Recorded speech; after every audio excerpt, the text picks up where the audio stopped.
जय हिंद। आज का आपका क्लास होने वाला है यूपी होम गार्ड के लिए। मैं कहूंगा साथियों, अगर आप यूपी होम गार्ड में एक सीट पक्की करना चाहते हो, सिलेक्शन लेना चाहते हो, तो आज का यह क्लास आपके लिए वरदान साबित होगा। और आज के इस वीडियो में आपको ऐसा सिलेक्टेड प्रश्न बताएंगे जो सीधे आपके एग्जाम में आने वाला प्रश्न है। साथियों, हम एक टारगेट लेकर चलते हैं कि 25, 26, 27 को जिनका भी एग्जाम है उसमें सीधे आपको आने वाला प्रश्न बताया जाए। अगर आप इस बार एक वर्दी पाना चाहते हो साथियों, तो आज का यह क्लास वास्तव में सिलेक्शन वाला क्लास होगा। तो आज का आपका पहला प्रश्न है जो सीधे आपके एग्जाम में पूछा जाएगा। संविधान सभा के अस्थायी अध्यक्ष कौन थे? आपको पता होना चाहिए साथियों, ये सीधे आपके एग्जाम में आने वाला सवाल है। संविधान सभा के अस्थायी अध्यक्ष कौन थे? संविधान से लगभग लगभग यूपी होमगार्ड में 5 से 6 प्रश्न पूछ लिए जाते हैं। तो अस्थायी अध्यक्ष की बात कर रहा है साथियों, तो अस्थायी की बात करेंगे तो सच्चिदानंद सिन्हा को याद रखिएगा। इसका 2 अध्यक्ष हुआ, एक आपका स्थायी अध्यक्ष और एक आपका अस्थायी अध्यक्ष। अस्थायी अध्यक्ष पूछेगा तो डॉक्टर सच्चिदानंद सिन्हा हो जाएंगे। अगर अस्थायी अध्यक्ष पूछेगा तो डॉक्टर राजेंद्र प्रसाद हो जाएंगे। ये दोनों आपको याद रखना है साथियों। यह यूपी होमगार्ड में यहां से 2 प्रश्न में से कोई एक प्रश्न इस बार के एग्जाम में देखने को मिलेगा। संविधान सभा के अस्थायी अध्यक्ष डॉक्टर राजेंद्र प्रसाद और अस्थायी अध्यक्ष कहेगा तो डॉक्टर सच्चिदानंद सिन्हा हो जाएंगे। अगर बात करेगा कि संविधान का जनक किन्हें कहा जाता है, डॉक्टर भीमराव अंबेडकर को कहा जाता है। संविधान को बनने में टोटल कितना समय लगा था? तो याद रखिएगा 2 साल 11 माह 18 दिन का समय लगा था। संविधान को बनाने में टोटल कितना समय लगा था? तो 2 साल 11 माह 18 दिन का समय लगा था। याद रखिएगा साथियों। और यह भी पूछा जाता है कि संविधान में टोटल कितने अनुच्छेद है? तो संविधान में आपको पता होना चाहिए कि टोटल कितने अनुच्छेद है। 395 अनुच्छेद है। आपको याद रखना पड़ेगा साथियों, जो कि सीधे आपके एग्जाम में पूछा जाता है। और यह भी पूछा जाता है कि संविधान सभा की पहली बैठक कब हुआ था, यानी संविधान बनाने की पहली शुरुआत कहां से हुआ था? तो याद रखिएगा, संविधान सभा की आपके एग्जाम में पूछा गया सवाल है, संविधान सभा की पहली बैठक कब हुआ था? 9 दिसंबर 1946 ईस्वी को हुआ था। 9 दिसंबर 1946 ईस्वी को संविधान सभा का पहला बैठक हुआ था साथियों। याद रखिएगा, जो कि सीधे आपके यूपी होमगार्ड में पूछा जाने वाला सवाल है। और पूछेगा कि संविधान सभा की पहली बैठक 9 दिसंबर 1946 को हुआ, लेकिन कहां में हुआ? तो यह नई दिल्ली में हुआ। कहां में हुआ साथियों? नई दिल्ली में हुआ। आपको याद रखना है, जो कि सीधे आपके एग्जाम में पूछा जाएगा। संविधान से संबंधित आपके एग्जाम में 5 से 6 प्रश्न पूछे जाते हैं साथियों, तो आप उसको कवर कर लीजिएगा। और ज्यादातर सवाल अनुच्छेद से पूछता है, यह भी संविधान का ही प्रश्न है। आपको याद करना पड़ेगा अनुच्छेद 360 का संबंध किससे है साथियों? आपका जवाब आना चाहिए सर, वित्तीय आपातकाल से है। अनुच्छेद 360 का संबंध किससे साथियों? वित्तीय आपातकाल से। वित्तीय आपातकाल कहने का मतलब है, जैसे में आपका जो आपातकाल लगता है वो 3 हिस्सों में आपातकाल लगता है। एक तो पूरे देश में लग सकता है, जिसको हम लोग राष्ट्र कहते हैं, राष्ट्र में लग सकता है। एक आपका वित्तीय लग सकता है, वित्तीय मतलब भारत की वित्तीय राजधानी का है मुंबई। एक तो चाहे तो पूरा मुंबई में लग सकता है, ऐसे आपका हो गया। और एक आपका राजकीय आपातकाल होता है। ये 3 प्रकार का आपका आपातकाल लगाया जाता है। ठीक है, तो आपको याद रखना है साथियों। अनुच्छेद 360 का संबंध किससे? वित्तीय आपातकाल से है। और यहाँ पर यह भी पूछता है कि राष्ट्रीय आपातकाल किससे संबंधित है साथियों? अनुच्छेद 352 से संबंधित है, आपको याद रखना है। और राष्ट्रपति का शासन किससे संबंधित है? अनुच्छेद 356 से संबंधित है। आशा करते हैं सारा प्रश्न आपको याद होगा साथियों, जो कि सीधे आपके एग्जाम में पूछा जाने वाला सवाल है। ये बताइएगा, जो कि सीधे आपके एग्जाम में आने वाला सवाल है कि उत्तर प्रदेश के किस जिला को छोटा दिल्ली भी कहा जाता है? एकदम इंपॉर्टेंट सवाल है साथियों, जो कि करंट अफेयर्स का सवाल है, जो कि सीधे आपके यूपी होमगार्ड में पूछा जाएगा कि उत्तर प्रदेश के किस जिले को छोटा दिल्ली के नाम से जाना जाता है? आपका जवाब आना चाहिए सर, गाजियाबाद को कहा जाता है। किसे कहा जाता है साथियों? गाजियाबाद को छोटा दिल्ली के नाम से जाना जाता है। बी ऑप्शन आपका क्या हो जाएगा? बिल्कुल राइट हो जाएगा, जो सीधे आपके एग्जाम में पूछा जाने वाला सवाल है। और यहां से ये भी प्रश्न पूछता है कि कानपुर किस नदी के किनारे बसा हुआ है? कोई बच्चे बता सकते हैं कानपुर किस नदी के किनारे बसा हुआ है? तो याद रखिएगा कानपुर गंगा नदी के किनारे बसा हुआ है, जो कि सीधे आपके एग्जाम में पूछा गया। हम आपको वही सवाल करवाएंगे साथियों जो आपके काम आए। देखिए हम आपका टाइम पास नहीं करना चाहते, आप काफी सारे चैनल को देखे होंगे, आपको जो मन करे वो क्वेश्चन करवा देते, लेकिन हम आपको वो क्वेश्चन करवाएंगे जो सीधे आपके एग्जाम में आने वाला है, जो पिछले कई सालों में पूछा गया प्रश्न है, जो रिपीटेड हो रहा है, वही सवाल आपको करवाएंगे साथियों जो आपके एग्जाम में आएगा। जैसे में ये 4 नंबर सवाल आपके एग्जाम में कई बार रिपीट हो चुका है, ये ज्यादातर संभावना है इस बार के एग्जाम में आने का, तो इसको आप लोग अच्छे से कवर कर लीजिएगा। ठीक है, सवाल क्या कह रहा है? दुधवा राष्ट्रीय उद्यान उत्तर प्रदेश के किस जिला में? बताइएगा, दुधवा राष्ट्रीय उद्यान उत्तर प्रदेश के किस जिला में? साथियों आपको पता होना चाहिए। सबसे पहले तो ये कभी कभी ऐसे ही पूछ देता है कि दुधवा राष्ट्रीय उद्यान कहाँ में है, तो आपको पता होना चाहिए कि सर यह उत्तर प्रदेश में है, और उत्तर प्रदेश के किस जिला में है? लखीमपुर खीरी में है। आपको याद रखना पड़ेगा, ये ऑप्शन आपका क्या हो जाएगा साथियों? बिल्कुल राइट हो जाएगा। दुधवा राष्ट्रीय उद्यान उत्तर प्रदेश के किस जिला में है? लखीमपुर खीरी में है। ये ऑप्शन आपका क्या हो जाएगा? बिल्कुल राइट हो जाएगा, आपको याद करना पड़ेगा।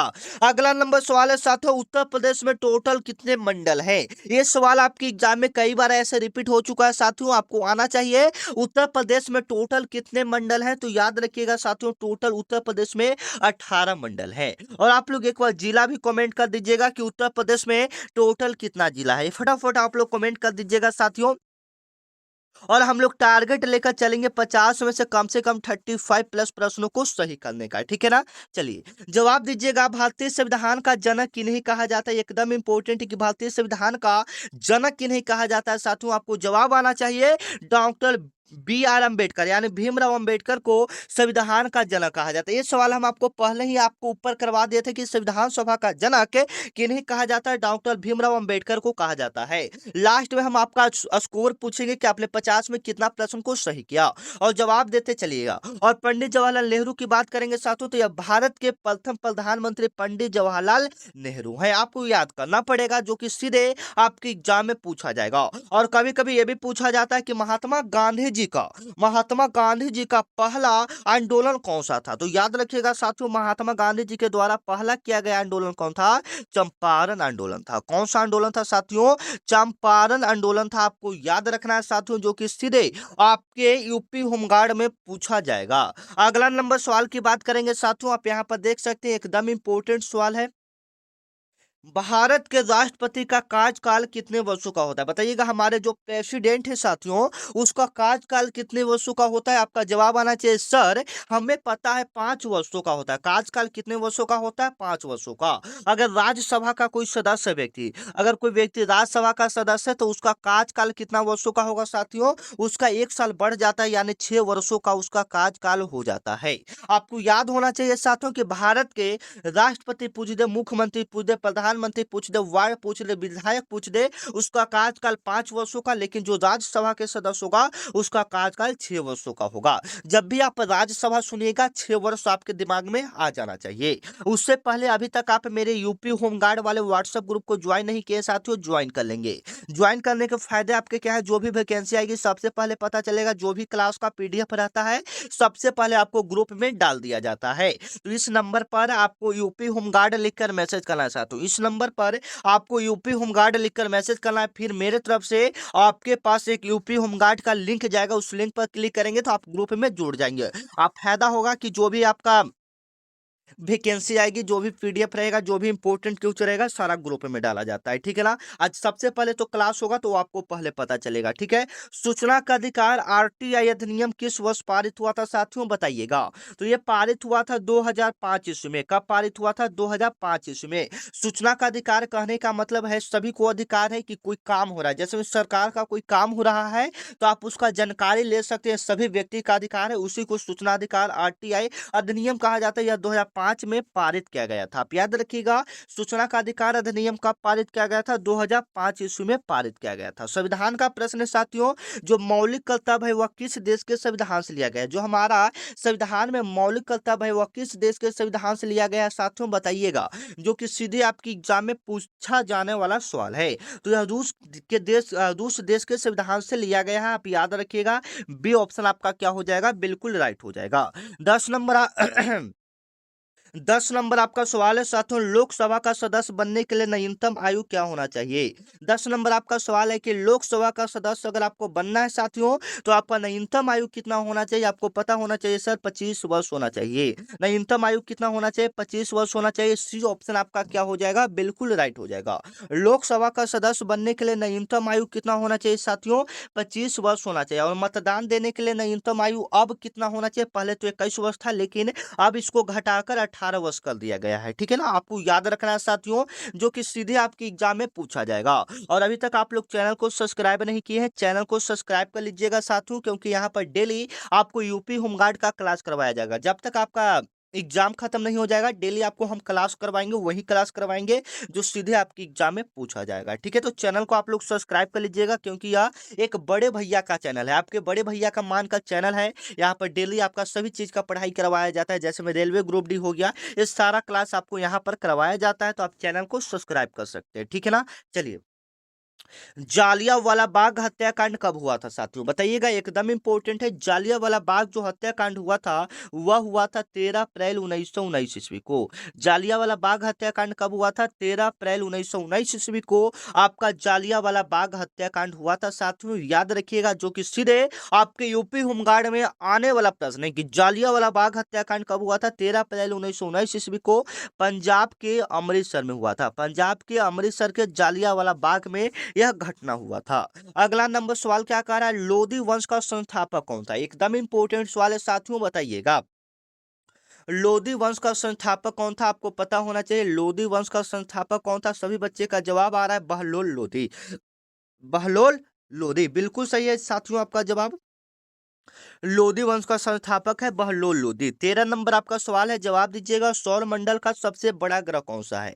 ये बिल्कुल सिंपल सवाल है, आपका जवाब आना चाहिए कि जुपिटर यानी बृहस्पति सौर मंडल का सबसे बड़ा ग्रह है। अगर छोटा ग्रह की बात करेगा तो मरकरी आपको बोल देना है, यानी बुध सबसे छोटा ग्रह है सौर मंडल का।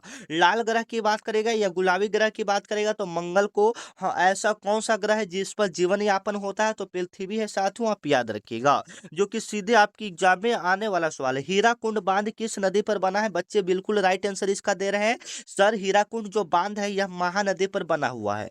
और आखिर ये है कहाँ में? तो ओडिशा में। कभी कभी ये भी पूछ लिया जाता है कि हीराकुंड बांध किस राज्य में है, तो आपको याद रखना है ओडिशा में है यार साथियों, ठीक है ना। और ओडिशा का शोक किस नदी को कहा जाता है? तो महानदी को कहा जाता है। ओडिशा का शोक किस नदी को कहा जाता है? महानदी को कहा जाता है। अगर गंगा की बात करेंगे तो गंगा की लंबाई टोटल भारत में 2525 किलोमीटर है, यह उत्तराखंड से निकलता है साथियों, ठीक है ना।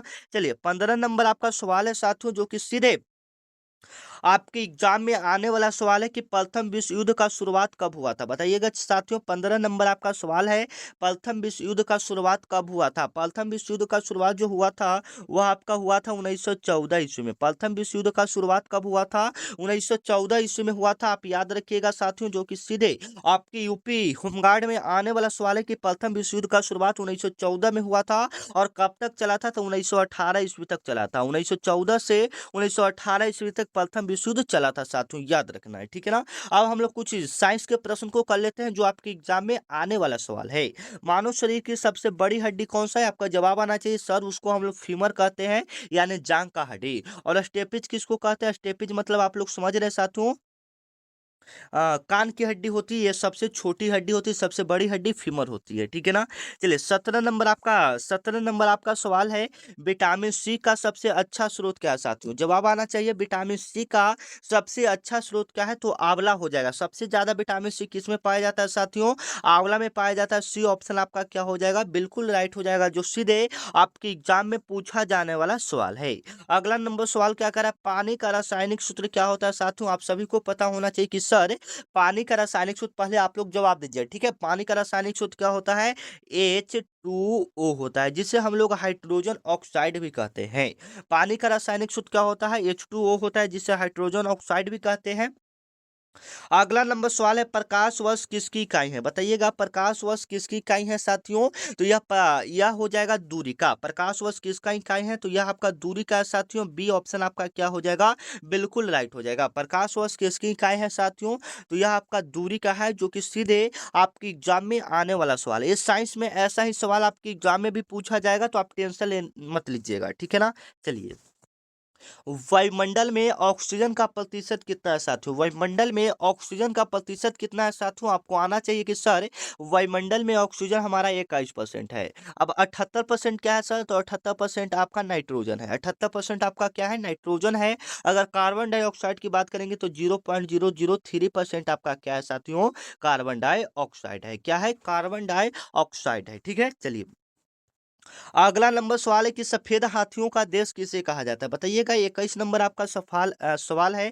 सफेद हाथियों का देश किसे कहा जाता है? थाईलैंड को कहा जाता है। किसे कहा जाता है? थाईलैंड को कहा जाता है। बी ऑप्शन आपका क्या हो जाएगा? बिल्कुल राइट हो जाएगा। सफेद हाथियों का देश किसे कहा जाता है साथियों? थाईलैंड को कहा जाता है। आपको पता होना चाहिए यहाँ पर सफेद हाथी ज्यादा मात्रा में पाया जाता है।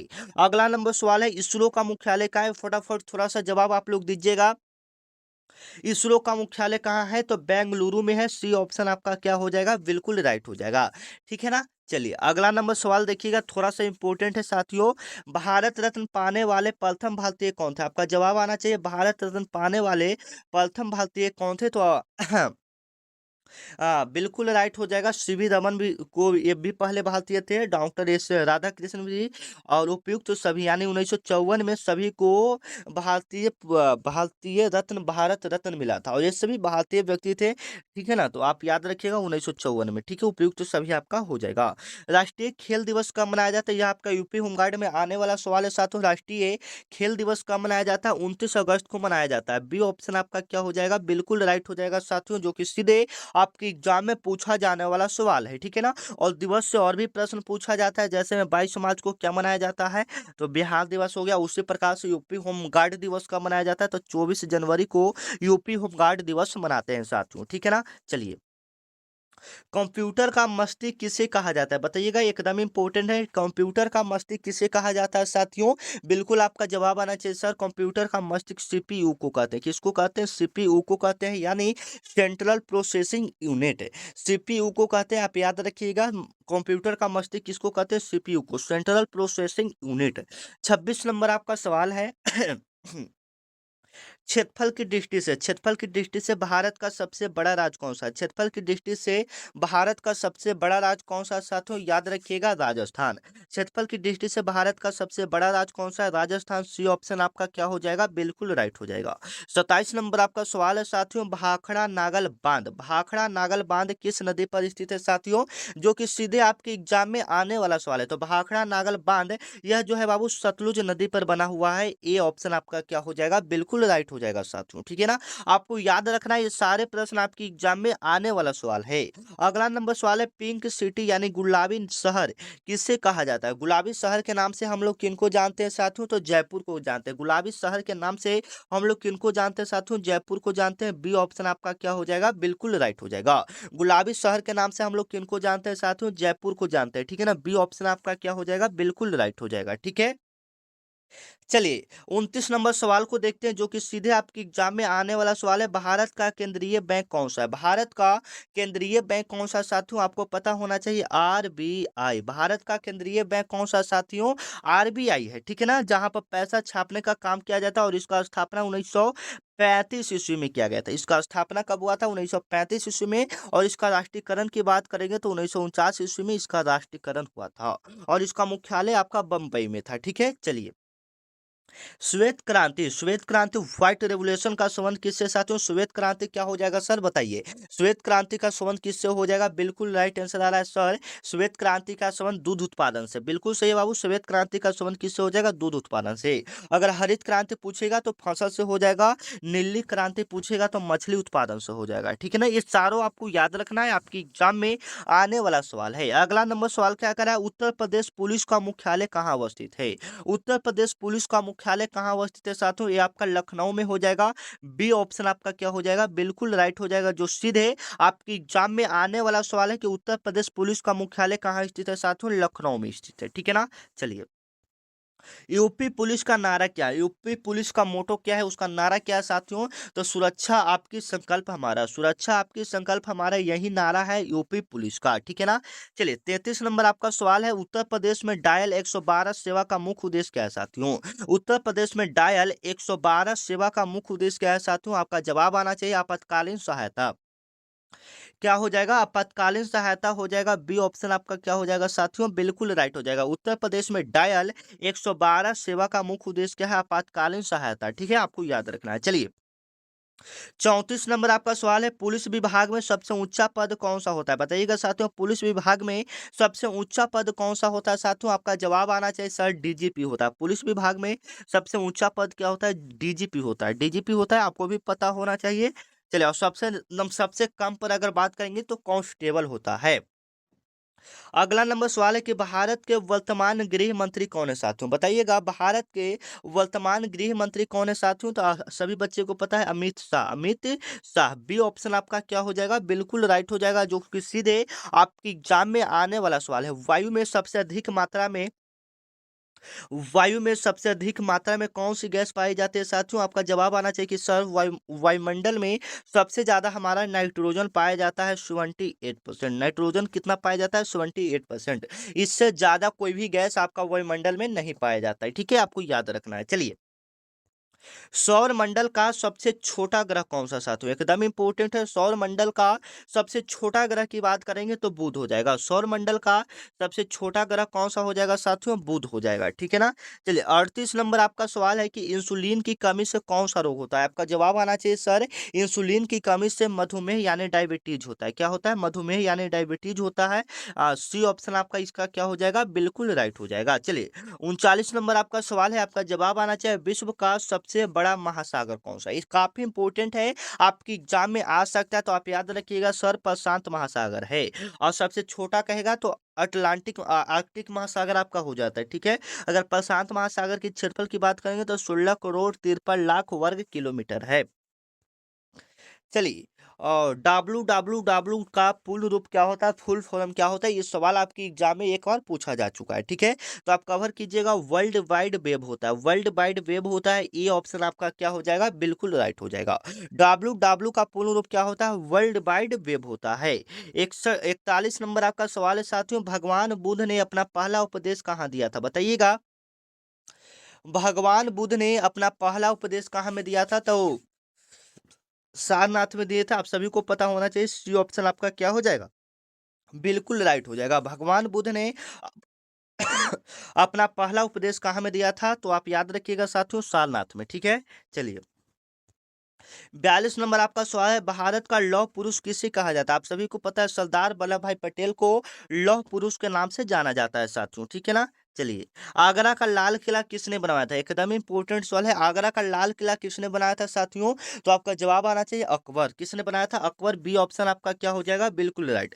प्रसिद्ध लोक नृत्य नौटंकी किस राज्य से संबंधित है, प्रसिद्ध लोक नृत्य जो नौटंकी है साथियों, वह किस राज्य से संबंधित है, तो वह आपका उत्तर प्रदेश से संबंधित है। सी ऑप्शन आपका क्या हो जाएगा, बिल्कुल राइट हो जाएगा। 45 नंबर आपका सवाल है, अयोध्या में नवनिर्मित राम मंदिर के मुख्य वास्तुकार कौन है, बताइएगा। अयोध्या में नवनिर्मित जो राम मंदिर है उसका वास्तुकार है, उसको बनाने वाला कौन है साथियों, ये आपकी एग्जाम में पूछा जाने वाला सवाल है। तो याद रखिएगा, चंद्रकांत सोमपुरा। चंद्रकांत सोमपुरा उसका नाम है साथियों, याद रखिएगा। चलिए, विराट कोहली का संबंध किस खेल से, ऐसे तो सिंपल सवाल है, आप बताइएगा विराट कोहली का संबंध किस खेल से, तो ये आपका क्रिकेट से। सी ऑप्शन आपका क्या हो जाएगा, बिल्कुल राइट हो जाएगा। चलिए 47 नंबर आपका सवाल है साथियों, ऑस्कर पुरस्कार किस क्षेत्र में दिया जाता है, बताइएगा। ऑस्कर पुरस्कार किस क्षेत्र में दिया जाता है, तो यह सिनेमा के क्षेत्र में दिया जाता है। ठीक है ना। सी ऑप्शन आपका क्या हो जाएगा, बिल्कुल राइट हो जाएगा, जो सीधे आपकी एग्जाम में आने वाला सवाल है। Thomas cup. थॉमस कप का संबंध किस खेल से है साथियों, बताइएगा। थॉमस का आपका संबंध किस खेल से है, तो यह आपका हो जाएगा बैडमिंटन से। इसका संबंध किस खेल से है, बैडमिंटन से। बी ऑप्शन आपका क्या हो जाएगा साथियों, बिल्कुल राइट हो जाएगा, जो कि सीधे आपकी एग्जाम में आने वाला सवाल है। 49 नंबर आपका सवाल कर रहा है, नीति आयोग के अध्यक्ष कौन है साथियों। नीति आयोग के अध्यक्ष कौन होते हैं, बताइएगा। नीति आयोग के जो अध्यक्ष है साथियों, वह प्रधानमंत्री होते हैं। बी ऑप्शन आपका क्या हो जाएगा, बिल्कुल राइट हो जाएगा। 50 नंबर और आज का आखिरी सवाल है, वंदे मातरम गीत के रचयिता कौन है। वंदे मातरम गीत के रचयिता कौन है साथियों, आपका जवाब आना चाहिए सर बंकिम चंद्र चटर्जी हैं। वंदे मातरम गीत के रचयिता कौन है, बंकिम चंद्र चटर्जी हैं।